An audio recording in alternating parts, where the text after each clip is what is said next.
Hello all, welcome to Study Adda and we are going to talk about the law of contract.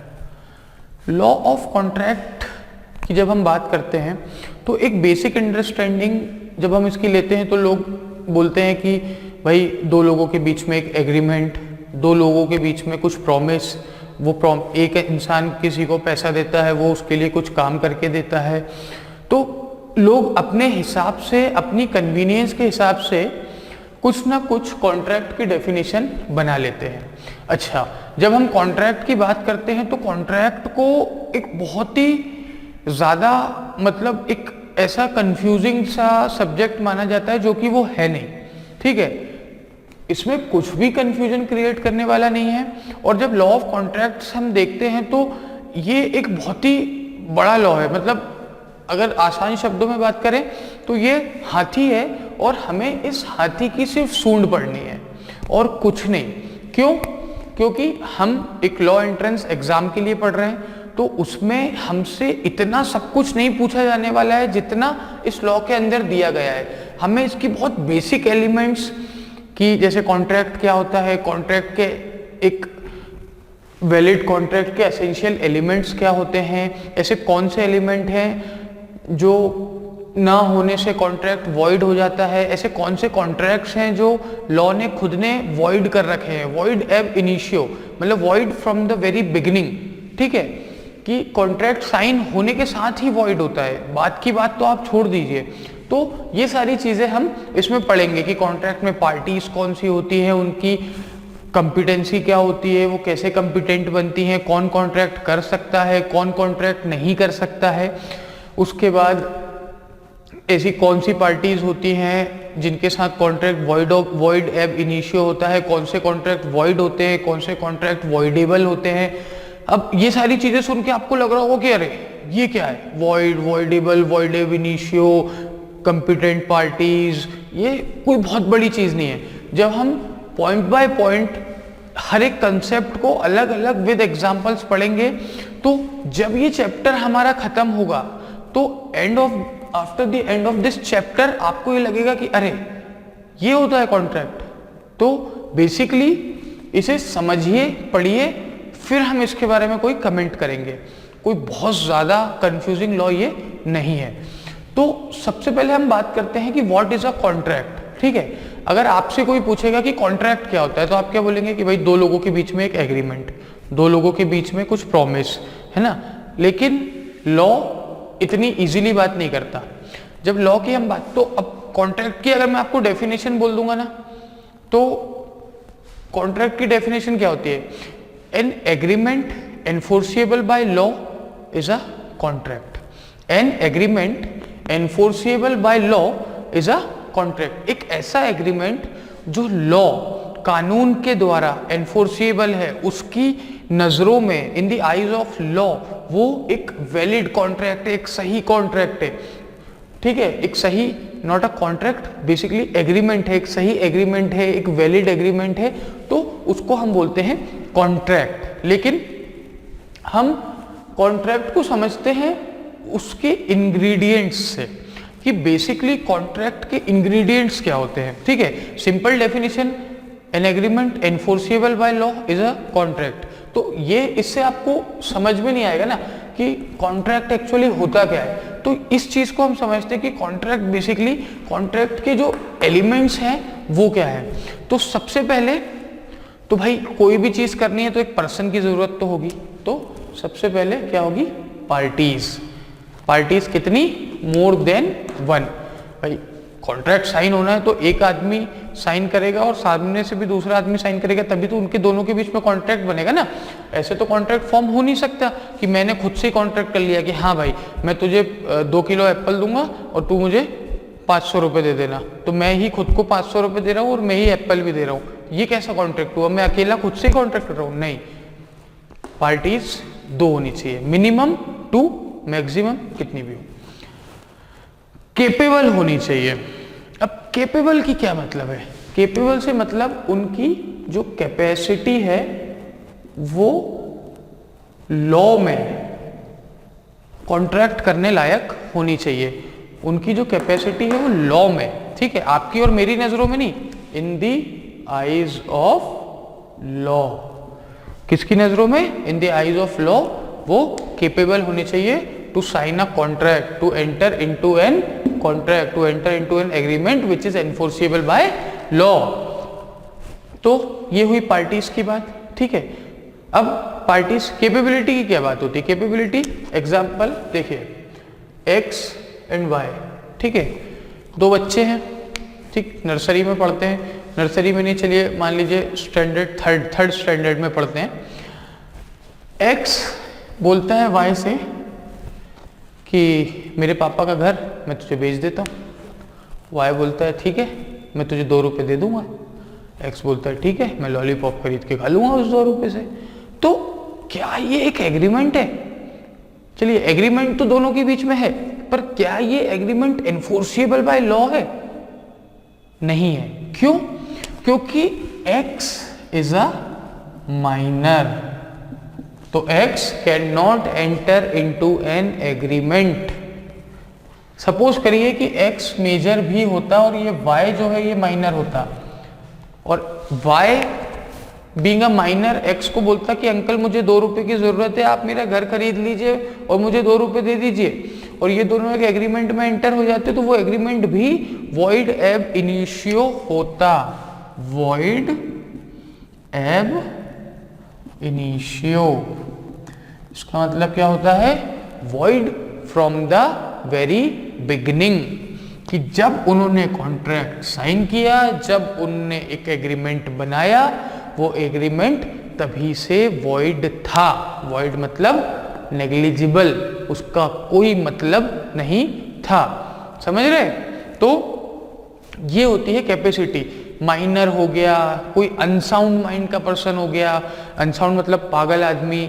उसके बाद कोई ऐसा इंसान जो एक्सप्रेसली बार्ड है, जिसे लॉ ने ही मना कर रखा है कि ये भाई ये तो इंसान कॉन्ट्रैक्ट में एंटर हो ही नहीं सकता, या फिर कोई एक ऐसा इंसान है जो बैंकरप्ट हो चुका है। तो ऐसे बहुत से लोग हैं जिनकी कैपेसिटी नहीं होती to enter into an agreement. अभी के लिए आप इस एग्जांपल से समझिए, बाकी बाद में हम बात करेंगे capacity to enter into an agreement की। उसमें मैं आपको सारी उन पार्टीज के बारे में बताऊंगा जो एग्रीमेंट नहीं कर सकती, कॉन्ट्रैक्ट में एंटर नहीं हो सकती। तो ये बात हुई पार्टीज की।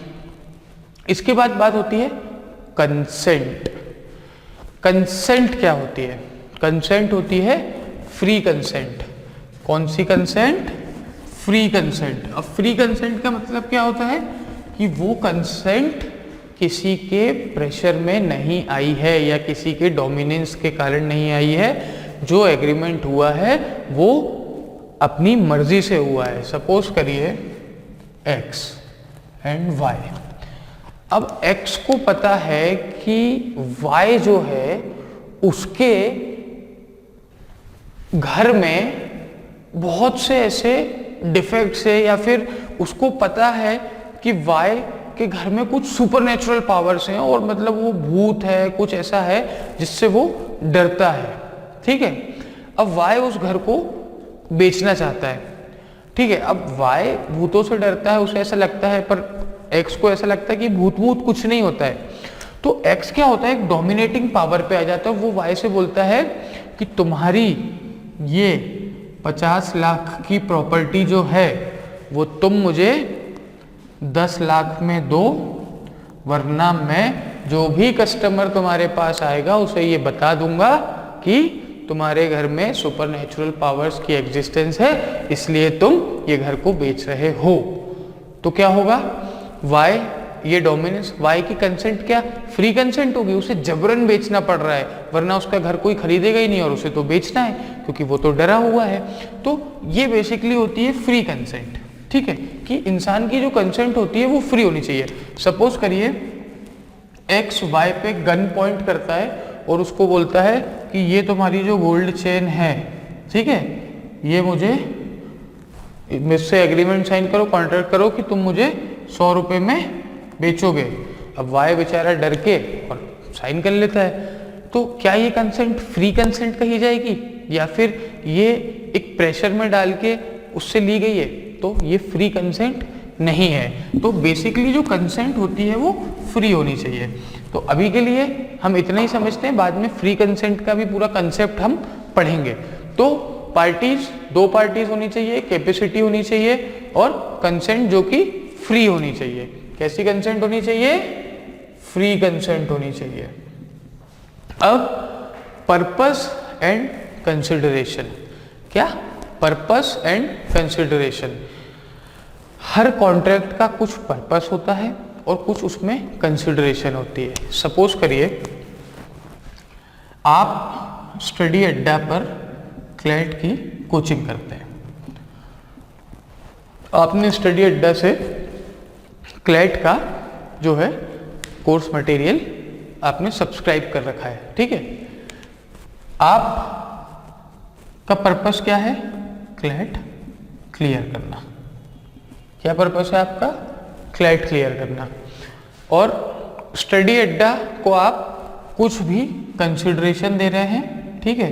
कंसिडरेशन मतलब जो आप उन्हें किसी भी तरीके का एक वैल्यू दे रहे हैं उस कोर्स की, ठीक है। और उसके बदले स्टडी अड्डा आपको क्लैट के लेक्चर्स प्रोवाइड कर रहा है, टेस्ट प्रोवाइड कर रहा है, क्वेश्चंस प्रोवाइड कर रहा है। बेसिकली आपको ग्रूम कर रहा है कि आप क्लैट क्लियर करके एक नेशनल लॉ यूनिवर्सिटी के स्टूडेंट बन सके। तो आप सपोज करिए आपका नाम एक्स है, तो एक्स और स्टडी अड्डा के बीच में जो कॉन्ट्रैक्ट है वो क्या है कि एक्स का पर्पस है क्लैट क्लियर करना, उसके लिए उसने स्टडी अड्डा को कंसिडरेशन दी और स्टडी अड्डा ने उन्हें बदले में क्लैट का मटेरियल प्रोवाइड किया। तो बेसिकली एक पर्पस होना चाहिए और पर्पस के लिए कंसिडरेशन होना चाहिए, ठीक है। अब वो पर्पस, कंसिडरेशन सब कुछ क्या होने चाहिए? Legal, legality. क्योंकि हमने पहले भी क्या बात करती कि agreement and agreement enforceable bye law is a contract. तो लीगल तो होना ही चाहिए। तो लीगल से मतलब क्या है हमारा? सपोज करिए एक्स और वाई एक कॉन्ट्रैक्ट बनाते हैं कि आप अपन ताजमहल तोड़ दो। तुम एक्स वाई से बोलता है तुम ताजमहल तोड़ दो, मैं तुम्हें 2 करोड़ रुपए दूंगा। तो क्या ताजमहल को तोड़ना लीगल है? एक वर्ल्ड हेरिटेज, एक इंडिया का जो इतना बड़ा एक अजूबा मानते हैं हम जिसे, उसे तोड़ना क्या लीगल है? क्या ये लीगल है? ये ताजमहल इस एग्रीमेंट का ऑब्जेक्ट है और क्या वो ऑब्जेक्ट लीगल है? नहीं है। तो लीगैलिटी नहीं है तो किस बात का कॉन्ट्रैक्ट? समझ रहे? तो जो भी चीज होनी चाहिए वो लीगल होनी चाहिए। अब इसके बाद सपोज करिए कि मैं आपको बोलता हूं कि भाई मैं तुम्हें लीगल एप्टीट्यूड पढ़ाऊंगा। क्या पढ़ाऊंगा? Legal aptitude. और उसके बदले में मैं तुमसे क्या लूंगा? तुम किसी भी अच्छी कोचिंग के नोट्स मुझे चोरी करके ला करके दो। मैं तुम्हें बोलता हूं कि मैं तुम्हें लीगल एप्टीट्यूड पढ़ाऊंगा, तुम किसी भी अच्छी कोचिंग के नोट्स मुझे चोरी करके लाके दो। क्या ये कंसिडरेशन जो मैं तुमसे मांग रहा हूं वो लीगल है? नहीं। तो फिर ये कॉन्ट्रैक्ट नहीं होगा। तो जो है, जो भी कंसिडरेशन है या जो भी एलिमेंट्स हैं इस पूरे कॉन्ट्रैक्ट के वो लीगल होने चाहिए, ठीक है। तो हमने क्या बात करी? कॉन्ट्रैक्ट जो है उसमें 2 पार्टीज होंगी, वो केपेबल होंगी कॉन्ट्रैक्ट में जाने के लिए, उनकी कंसेंट जो होगी वो फ्री होगी, उनका पर्पस एंड कंसिडरेशन होगा और ये सारी चीजें लीगल होगी। अब इसके बाद हम बात करते हैं एसेंशियल एलिमेंट्स की, कि एक कॉन्ट्रैक्ट के एसेंशियल एलिमेंट्स क्या होते हैं। जो कॉन्ट्रैक्ट होता है, एक एग्रीमेंट होता है जो इन्फोर्सिबल होता है लॉ से, उसके एसेंशियल एलिमेंट्स बेसिकली होते क्या है? तो सबसे पहला जो एसेंशियल एलिमेंट होता है एक कॉन्ट्रैक्ट का, वो होता है उसका ऑब्जेक्ट। अभी हमने क्या बात करी कि भाई उसका एक ऑब्जेक्ट होगा, किसी ऑब्जेक्ट के लिए तो हम कॉन्ट्रैक्ट करेंगे ना। सपोज करिए कि मैं आपको बोलता हूं कि भाई आप मुझे 2 kg एप्पल दीजिए, मैं आपको 1000 रुपए दूंगा। तो वो जो एप्पल है वो उस कॉन्ट्रैक्ट का ऑब्जेक्ट है, उस ऑब्जेक्ट के लिए मैंने आपसे कॉन्ट्रैक्ट किया है जिसके बदले में मैं आपको कंसिडरेशन दे रहा हूं, तो वो जो ऑब्जेक्ट होगा वो लॉफुल होना चाहिए। कैसा होना चाहिए? लॉफुल, लॉफुल ऑब्जेक्ट होना चाहिए। अब जब लॉफुल ऑब्जेक्ट की हमने बात कर ली, तो ऑब्जेक्ट के बदले दूसरी पार्टी क्या देती है?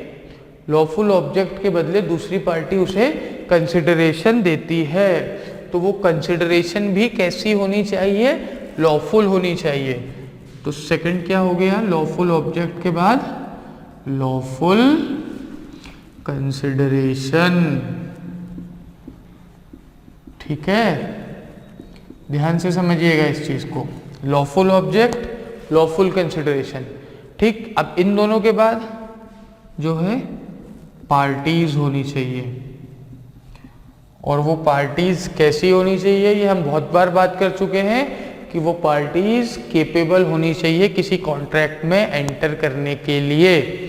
ठीक है, पार्टीज जो है वो केपेबल हो, बेसिकली माइनर ना हो, अनसाउंड माइंड का ना हो, बैंकरप्ट ना हो, और ऐसे बहुत से क्राइटेरियाज हैं जिन्हें हम बाद में डिस्कस करने वाले हैं। तो वो पार्टीज जो है केपेबल होनी चाहिए। उसके बाद जो कंसेंट है वो फ्री होनी चाहिए, फ्री कंसेंट। कंसेंट के बारे में भी हमने बात कर ली कि कंसेंट जो है वो फ्री होनी चाहिए। ठीक है, तो लॉफुल ऑब्जेक्ट होना चाहिए, लॉफुल कंसिडरेशन होनी चाहिए, पार्टीज होनी चाहिए, पार्टीज जो है वो केपेबल होनी चाहिए। ठीक है, और उसकी फ्री कंसेंट होनी चाहिए।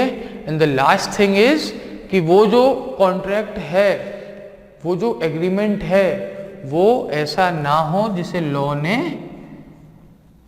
क्या कर रखा हो? एक्सप्रेसली वॉइड डिक्लेयर कर रखा हो। ठीक है, तो क्या होना चाहिए? Not expressly declared void by law.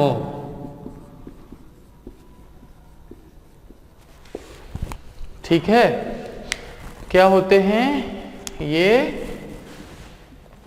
Valid contract के एसेंशियल्स होते हैं। ठीक, तो ये होता है आपका कॉन्ट्रैक्ट। ठीक, a contract is an agreement which is enforceable by law. इस चीज से हम कुछ नहीं समझ सकते। मैं तो समझता हूं, ठीक है, मैंने पूरा कॉन्ट्रैक्ट पढ़ रखा है, पर आप कुछ समझ सकते हैं? जी नहीं। तो एक लेमैन के लिए ये डेफिनेशन क्या है? कुछ समझ में नहीं आएगा, बट एक लॉमैन के लिए वो सब कुछ है, उसे पूरा समझ में आता है। बट जब हम लेमैन को समझाते हैं, एक आम आदमी को समझाते हैं, तो हमें कुछ इस तरीके से समझाना पड़ता है। तो समझिए इस चीज को कि कॉन्ट्रैक्ट क्या होता है। उसमें एक या एक से ज्यादा पार्टीज होंगी जो कि केपेबल पार्टीज होंगी, उनको फ्री कंसेंट देनी पड़ेगी। उस कॉन्ट्रैक्ट का एक पर्पस और कंसिडरेशन होगा, और उसमें लीगैलिटी होगी। किस चीज की लीगैलिटी होगी? किस चीज की लीगैलिटी होगी? लॉ। लॉ, लीगैलिटी मतलब लॉ। बेसिकली वो इन the eyes of law legal होना चाहिए, ना कि आपकी और मेरी आईज में। ठीक है, और जब हम एसेंशियल एलिमेंट की बात करते हैं एक वैलिड कॉन्ट्रैक्ट की, तो उसमें लॉफुल ऑब्जेक्ट होना चाहिए, लॉफुल कंसिडरेशन होना चाहिए, पार्टीज जो है वो केपेबल होनी चाहिए, फ्री कंसेंट होनी चाहिए, और not expressly declared by law होना चाहिए। ठीक है, तो ये होता है एक कॉन्ट्रैक्ट। अब इसके आगे हम आगे के कंसेप्ट की बातें करते हैं। ठीक, so now let us talk about the formation of a contract. Formation of a contract, इसमें होता क्या है? देखिए, सबसे पहले एक प्रपोजल होता है। क्या होता है? एक प्रपोजल होता है। Proposal in Indian law and offer in English law are same. ठीक है, तो प्रपोजल को ही ऑफर बोलते हैं या ऑफर को ही प्रपोजल बोलते हैं। हम इंडियन लॉ में, इंडियन कॉन्ट्रैक्ट एक्ट में इसे प्रपोजल बोलते हैं। तो सबसे पहले एक आदमी दूसरे आदमी को एक प्रपोजल देता है। ठीक है, फॉर एग्जाम्पल ए बी से कहता है कि आप मुझे 500 कार्टन 500 या फिर आप मान लीजिए कि 500 केजी एप्पल प्रोवाइड करिए। ठीक, ये क्या हुआ, ए ने बी को एक प्रपोजल दिया कि आप मुझे 500 केजी एप्पल प्रोवाइड करिए। बी जो है वो एप्पल्स में डील करता है, एप्पल्स का जो है वो बिजनेस करता है। तो ए बी से कहता है कि आप मुझे 500 केजी एप्पल्स प्रोवाइड करिए। ठीक है, तो अब बी क्या बोलता है कि ठीक है भाई, मैं आपको 500 केजी एप्पल प्रोवाइड करूंगा। ए ने बी को कहा कि आप मुझे 500 केजी एप्पल प्रोवाइड करिए। बी ने क्या दिया, ए ने क्या दिया, ऑफर दिया बी को। बी ने उस ऑफर को एक्सेप्ट कर लिया कि हाँ मैं आपको 500 केजी एप्पल प्रोवाइड करूंगा। तो इसने ऑफर दिया, इन्होंने एक्सेप्ट कर लिया। दोनों के बीच में क्या हो गया, एक प्रॉमिस हो गया। ठीक, दोनों के बीच में एक प्रॉमिस हो गया। प्रॉमिस की कंसिडरेशन क्या होगी कि ए ने बोला आप मुझे 500 केजी एप्पल दीजिए, मैं पर केजी के हिसाब से आपको 100 रुपए दूंगा। ठीक है, तो ए ने बी को कहा कि आप मुझे 500 केजी एप्पल दीजिए, मैं आपको उसके 50,000 रुपीज दूंगा। तो ए ने और बी ने, ए ने बी को प्रपोजल दिया, बी ने उसे एक्सेप्ट किया, दोनों के बीच में एक प्रॉमिस हुआ। उस प्रॉमिस की कंसिडरेशन है, ए के लिए क्या कंसिडरेशन है, 50, उसको 500 केजी एप्पल मिल रहा है, और बी के लिए क्या कंसिडरेशन है कि उसे 50,000 रुपए मिल रहे हैं। समझ रहे हैं, ए बी दोनों का प्रॉमिस है, एक 500 केजी एप्पल देगा, दूसरा 50,000 रुपए देगा। 50,000 रुपए और 500 केजी एप्पल क्या है, कंसिडरेशन है। ठीक है, और उस कंसिडरेशन पे अब इन दोनों ने एक दूसरे को प्रॉमिस कर दिया, और दोनों के जो सेट ऑफ प्रोमिसेस हैं वो सब मिलके क्या बने, एग्रीमेंट बने। दोनों के जो सेट ऑफ प्रॉमिस हैं वो बने एग्रीमेंट। तो वो एग्रीमेंट, अब भाई एक इंसान, मान लीजिए ये एप्पल्स का होलसेलर है, ये रिटेलर है, दोनों लॉफुल बिजनेस कर रहे हैं, दोनों ने लॉफुली एक एग्रीमेंट में एंटर हो रहे हैं, तो वो एनफोर्सिएबल है, उसकी एनफोर्सिएबिलिटी है लॉ से। तो ये क्या कहलाएगा, ये एक कॉन्ट्रैक्ट कहलाएगा। ठीक है, समझ रहे हैं। तो ध्यान दीजिए कि इसकी पूरी फॉर्मेशन की एक लाइन होती है कि सबसे पहले एक प्रपोजल होता है, प्रपोजल में, प्रपोजल जब सामने वाला पर्सन उसे एक्सेप्ट करता है तो उसका एक्सेप्टेंस होता है। उस एक्सेप्टेंस जब हो जाता है तो प्रपोजल एक्सेप्ट हुआ, ऑफर एक्सेप्टेंस, और ऑफर और एक्सेप्टेंस के बाद क्या होता है, प्रॉमिस बनता है, और वो प्रॉमिस की कंसिडरेशन होती है।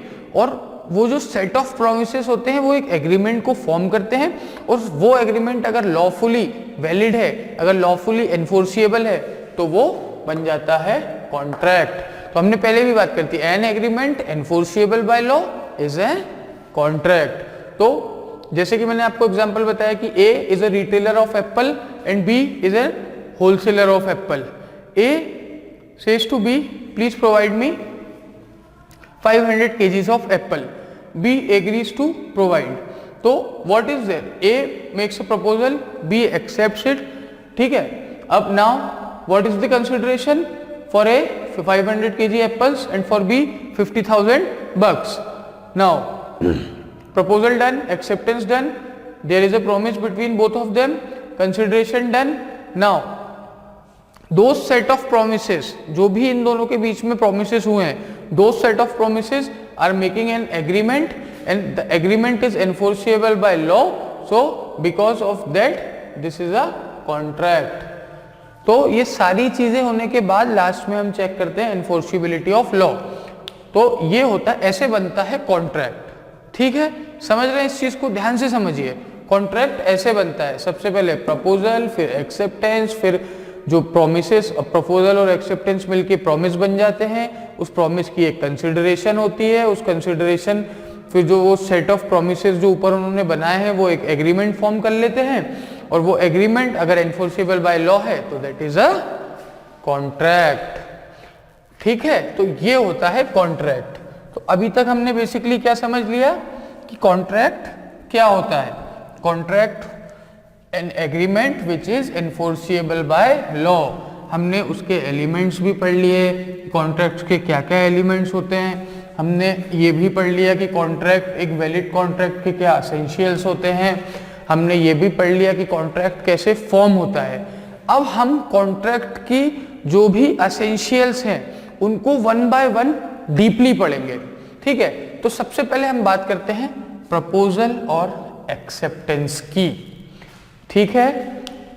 अब पहले इसकी लीगल पॉइंट ऑफ व्यू में जाने से पहले मैं आपको बताता हूँ कि प्रपोजल बेसिकली क्या होता है। अगर मैं आपसे बोलता हूँ कि आप मेरे लिए ये काम कर दीजिए, मैं आपके लिए ऐसा कर दूंगा, तो मैंने आपको एक ऑफर ही तो दिया, ठीक है। तो ये बेसिकली नॉर्मल टर्म्स में प्रपोजल होता है। लेकिन जब हम लीगल टर्म में बात करते हैं तो प्रपोजल कहां पे डिफाइंड है? Section 2A, section 2A of Indian contract act. कौन सा सेक्शन है? Section 2A of Indian contract act में प्रपोजल की डेफिनेशन दी हुई है। क्या कहता है proposal? When one person signifies to another, जब एक आदमी दूसरे आदमी को ये सिग्निफाई करता है। क्या सिग्निफाई करता है? हिज विलिंगनेस टू डू और एब्सटेन फ्रॉम डूइंग समथिंग। उसकी विलिंगनेस कि या तो वो कोई काम उसके लिए करेगा या कोई ऐसा काम उसके लिए नहीं करेगा, ठीक है। या तो कुछ करेगा या कुछ करने से रुकेगा, ठीक है।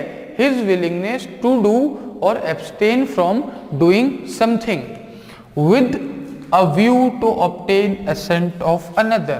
तो जब वो बोल रहा है कि मैं आपके लिए ये काम करूंगा या ऐसा काम नहीं करूंगा, तो उसका व्यू क्या है? उसका व्यू है कि उसे इस अनदर पर्सन की कंसेंट लेनी है उस चीज के लिए, और जब वो ऐसा करता है तो he is said to make a proposal.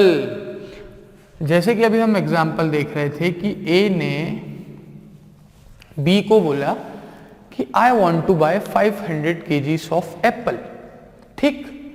तो ए ने क्या बोला कि उसने सिग्निफाई किया बी को कि I want to do something, ठीक है, मैं ऐसा करना चाहता हूं।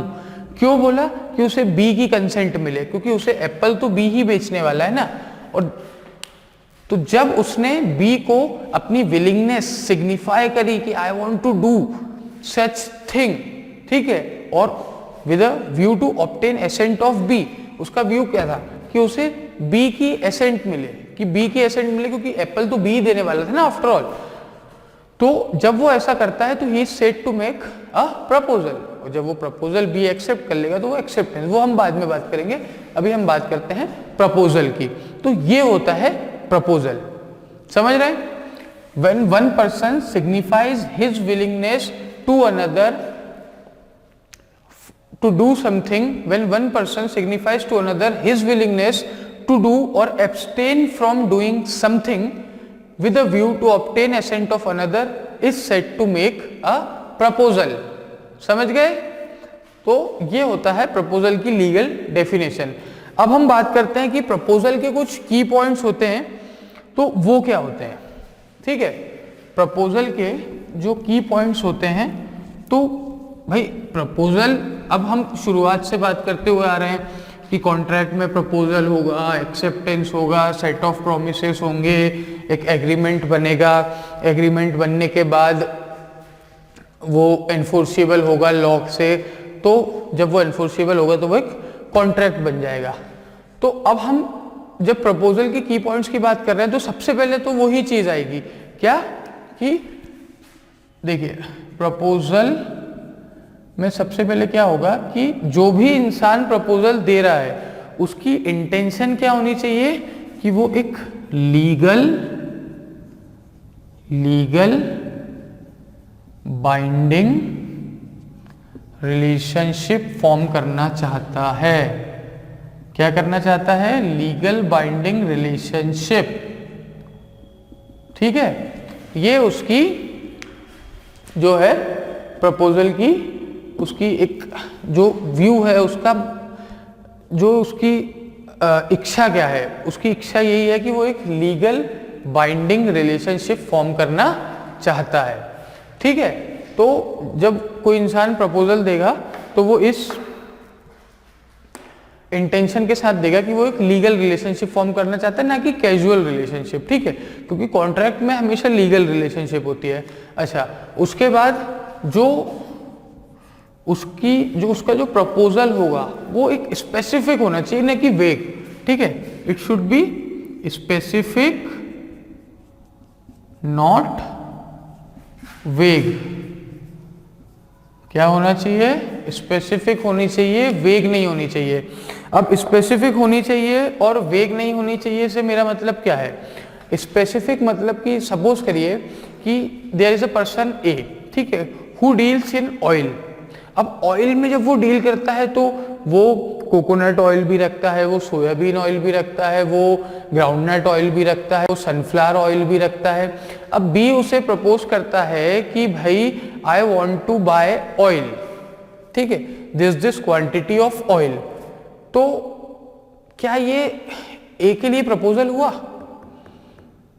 क्या ये एक स्पेसिफिक प्रपोजल हुआ? क्योंकि वो तो बहुत सारे तेलों में डील कर रहा है। आप उसे बताइए तो which one do you want. आप ऐसे सीधे जाके एक बहुत वेग सा हो गया कि I want to buy oil. अरे he is dealing in like 10 different oils, तो which one do you want? तो जो होता है वो स्पेसिफिक होना चाहिए। अच्छा, हर जो हमारी विश है या फिर हमारी कोई भी इंटेंशन है या फिर हमारी कोई किसी भी तरीके की कोई ऐसा स्टेटमेंट है या डिज़ायर है, देखिए विश, उसके बाद आपका डिज़ायर, इंटेंशन, ये सब प्रपोजल नहीं होते हैं। समझ रहे हैं? ये सारी चीज़ें प्रपोजल में नहीं आती हैं। क्यों नहीं आती हैं? सपोज करिए मैं अपने दोस्त के साथ बैठा हूं जिसका एक कार का शोरूम है और मैं उसको बोलता हूं कि यार I want to buy a car. तो इसका मतलब ये नहीं है कि वो बोल देगा हाँ हाँ I will sell you a car और हम दोनों के बीच में एक एग्रीमेंट हो गया, वो लॉफुल हो गया और मैं उसको जाकर के कार वो मेरे घर पे डिलीवर कर दे और I am bound to give him money. नहीं, ये मेरी एक सिर्फ विश, एक डिजायर, एक इंटेंशन थी जो मैं अपनी दोस्त के साथ शेयर कर रहा था। उसका मतलब ये नहीं है कि मैं एक लीगल कॉन्ट्रैक्ट में आ गया। समझ रहे हैं? तो जो है, जो लीगल बाइंडिंग रिलेशनशिप बनाने की एक इंटेंशन होनी चाहिए और वो इंटेंशन एक विश में, एक डिजायर में मिसिंग है और वो ही मिसिंग है। तो फिर उसको मैं प्रपोजल कैसे बोल दूं? कि मैं अपने दोस्त से नॉर्मली बोल रहा हूं कि भाई I want to buy a car, that does not means कि he will deliver a car next day at my house. So legal binding relationship होनी चाहिए, स्पेसिफिक होना चाहिए, वेग नहीं होना चाहिए। सपोज करिए कि मैं एक शोरूम पे जाता हूँ, ठीक है, वहाँ पे 10 तरीके की अलग अलग कार हैं और मैं बोलता हूँ कि yes I want to buy a car. और अब वो शोरूम वाला कैसे समझे कि मुझे कौन सी कार चाहिए? उसके पास तो 10 अलग अलग गाड़ियाँ हैं। तो मुझे स्पेसिफाई करना पड़ेगा ना, yes I want to buy this car. ठीक है, अगर मैं जाके ऐसे ही किसी भी वेग टर्म्स में, फिर ऐसे में तो उसके पास जो सबसे महंगी गाड़ी होगी वो मुझे लाके दे देगा। फिर मैं बोलूंगा नहीं मुझे तो 10 लाख की चाहिए थी, आप तो 50 लाख की दे रहे हो। तो ऐसा नहीं होता है। दूसरी चीज, a mere supply of information, mere supply of information. तो मियर सप्लाई ऑफ इंफॉर्मेशन से मेरा क्या मतलब है? मियर सप्लाई ऑफ इंफॉर्मेशन जो होता है वो प्रपोजल नहीं कहलाता। क्यों नहीं कहलाता? सपोज करिए कि आप अपने दोस्त के साथ बैठे हैं और आप अपने दोस्त को बोलते हैं कि यह मेरे डैड बोल रहे थे कि कार खरीदना है। समझ रहे हैं? तो आपने क्या, एक मियर सप्लाई ऑफ इंफॉर्मेशन किया। अब वो सोचता है कि भाई इसके डैड कार खरीदेंगे तो वो तो मेरी ही शोरूम से खरीदेंगे, तो वो अगले दिन एक कार लेके आपके घर आ जाता है। तो उसका वो एक प्रपोजल नहीं होता है ना, वो एक मियर सप्लाई ऑफ इंफॉर्मेशन है। समझ रहे हैं? तो mere supply of information is not a proposal. अब जो प्रपोजल होता है वो स्पेसिफिक होना चाहिए। ठीक है, प्रपोजल जो होता है वो स्पेसिफिक होना चाहिए और जनरल भी हो सकता है और स्पेसिफिक भी हो सकता है, ठीक है, या तो स्पेसिफिक हो या फिर जनरल हो। अब स्पेसिफिक और जनरल से मेरा मतलब क्या है कि या तो वो किसी एक पर्सन के लिए हो, ठीक है, या फिर वो पूरी दुनिया के लिए हो, ठीक है, या तो इन पर्सोनम हो या इन रैम हो। इन रैम मतलब फॉर द होल वर्ल्ड और इन पर्सोनम मतलब for a particular person. Suppose करिए कि ए बी को ऑफर करता है, ठीक है, ए की एक दुकान है जो कि डील करता है वो क्लोथ्स में, ठीक है, ए बी को ऑफर करता है कि हाँ भाई तुम ये शर्ट मेरे यहाँ से खरीद लो। ए बी को ऑफर करता है कि हाँ ठीक है ये शर्ट आप मेरे यहाँ से खरीद लीजिए, मैं आपको 10% डिस्काउंट इस पे दे दूंगा, ठीक। तो ये ऑफर सिर्फ बी के लिए है, ठीक, तो ये ऑफर है स्पेसिफिक ऑफर इन पर्सोनम। अब वहीं ए अपनी दुकान के बाहर बोर्ड लगा देता है कि 10% डिस्काउंट ऑन शर्ट्स, तो वो क्या ऑफर हो गया, वो इन रैम हो गया, फॉर द जनरल पब्लिक हो गया। जनरल पब्लिक हो गया मतलब पूरे वर्ल्ड के लिए हो गया। जो उस दुकान के सामने से निकलेगा उस ऑफर को पढ़ेगा, अंदर घुसेगा, उसको वो ऑफर मिलेगा, ठीक है।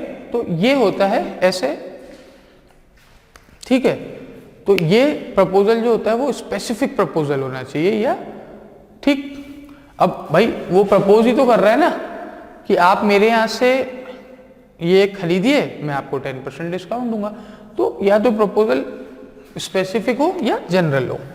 उसके बाद invitation to an offer, invitation to an offer is not an offer. Invitation to an offer जो होता है, इनविटेशन टू एन ऑफर जो होता है वो ऑफर नहीं कहलाता है, वो सिर्फ ऑफर के लिए आपको इनवाइट किया गया है। सपोज करिए कि एक घर का ऑक्शन हो रहा है और उसने घर एक बोर्ड लगाया कि हाँ this house is going to be auction tomorrow. अब वो आप देख करके जाते हैं तो उसकी लाइबिलिटी नहीं बनती है कि वो आपको बेचे ही, अगर उसे उतना प्राइस मिलेगा तब वो बेचेगा। आप ये नहीं कह सकते कि आपने प्रपोजल दिया था मैंने एक्सेप्ट कर लिया, क्यों? क्योंकि वो एक इनविटेशन था ऑफर के लिए, वो कोई ऑफर नहीं था जो आपने एक्सेप्ट कर लिया, he is legally bound to sell you the house, ठीक है। तो ये होता है इनविटेशन टू एन ऑफर। तो इनविटेशन टू एन ऑफर जो होता है वो क्या होता है, ऑफर नहीं कहलाता, प्रपोजल नहीं कहलाता। उसके बाद हम बात करते हैं कि लास्ट कि ये जो ऑफर होते हैं ये कंप्लीट होने चाहिए, ठीक है, और उस इंसान को कम्युनिकेट होने चाहिए जिसके लिए ये बने हों। तो अब कोई ऑफर सपोज करिए तो कब कंप्लीट होते हैं, जब ये कम्युनिकेट होते हैं, है ना।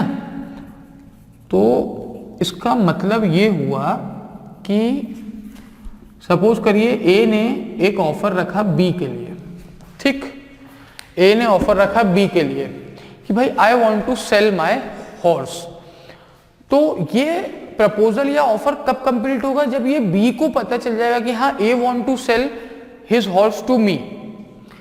तो बेसिकली ऑफर कब कंप्लीट होता है, जब वो कम्युनिकेटेड, व्हेन इट्स कम्युनिकेटेड, जब उसका कम्युनिकेशन कंप्लीट हो जाता है।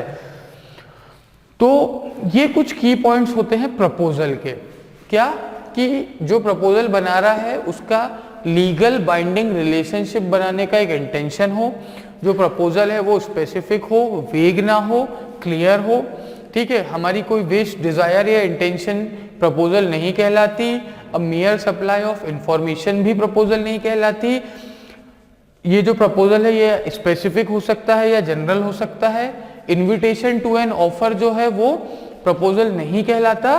और प्रपोजल कब कंप्लीट होता है, जब वो कम्युनिकेट हो जाता है जिस इंसान के लिए वो बना है। तो प्रपोजल की डेफिनेशन की हमने बात करी थी। प्रपोजल की डेफिनेशन कहाँ दी हुई है, प्रपोजल की डेफिनेशन दी है section 2A of Indian contract act, और वो बोलता है कि when one person signifies his willingness to another, when one person signifies to another his willingness to do or to abstain from doing something is said to make a proposal, ठीक है। when one person signifies to another his willingness to do or to abstain from doing something with a view to obtain assent of another is said to make a proposal। और उस proposal के key points ये होते हैं, समझ रहे हैं? तो कोई बहुत ज़्यादा एक रॉकेट साइंस नहीं है। अब इसके बाद हम आगे हर चीज को समझेंगे। इनविटेशन टू एन ऑफर क्या होता है, स्पेसिफिक ऑफर क्या होता है, जनरल ऑफर क्या होता है, लीगल बाइंडिंग रिलेशनशिप क्या होती है, एक्सेप्टेंस क्या होती है, लीगल कॉन्ट्रैक्ट्स क्या होते हैं, कैपेसिटी क्या होती है। तो एक स्टेप बाय स्टेप हम आगे चलते जाएंगे और चीजों को समझते जाएंगे। तो ये होता है आपका प्रपोजल। अभी प्रपोजल को हम और डीप पढ़ेंगे, हर तरीके के ऑफर को समझेंगे, ऑफर कब एक्सेप्ट होता है उसे भी समझेंगे, किस तरीके से अब कौन से मोड्स होते हैं ऑफर देने के, उन मोड्स में कैसे किस तरीके से एक्सेप्टेंस होती है, ये सारी चीज़ों को हम अभी आगे चलते हुए समझेंगे। ठीक है, तो यहाँ तक अब हम इसके आगे बढ़ते हैं।